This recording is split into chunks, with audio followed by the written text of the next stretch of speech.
Hi, I'm Bill with Inman Fine Arts. Welcome to your window to a beautiful world.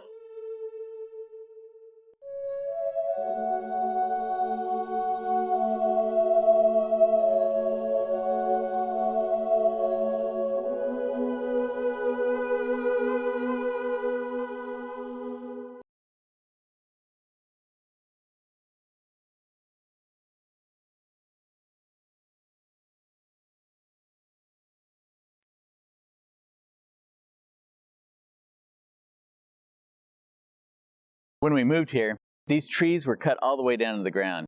We didn't even know they were alive. There weren't any trees on the property. But over the 7 years that we've been here, we let the trees grow up. They were alive. And they were beautiful. This tree got to be taller than the power lines up here. But then we planted a peach tree and our rose bushes, and eventually these trees were blocking off all the light to those, so we decided to cut them down. When we were cutting them, my son and I decided instead of cutting them all the way to the ground again, we would leave them at fence post height.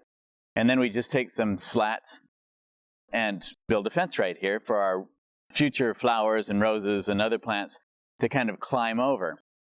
But then a couple weeks later, my wife had the brilliant idea of, instead of putting wood slats in here, we would just make the branches the fence. So that's what we've done.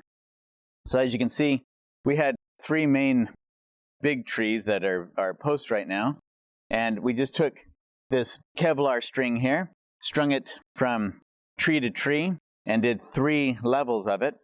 And then the branches, when they start, like this one here, they're nice and flexible. So you can bend them however you want to.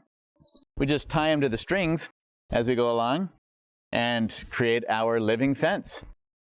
And that's what we've got here. We still have to cut away the branches that are growing on that other tree, but you can see how quickly they grow. The trees get huge.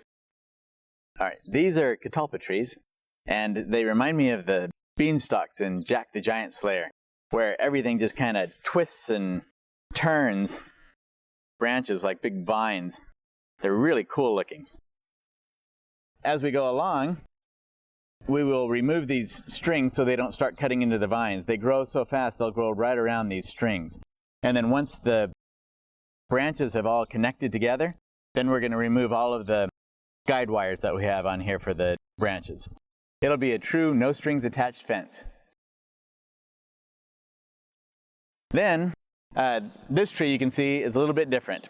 We think it's a mulberry tree. It's slower growing and doesn't quite have the cool twists and turns that the catalpa tree has. Eventually, when they meet, it'll be fun to have the mix of different kinds of leaves in there. When we started this spring, there wasn't a branch on any of these tree trunks. This is all grown in the last 2 to 3 months.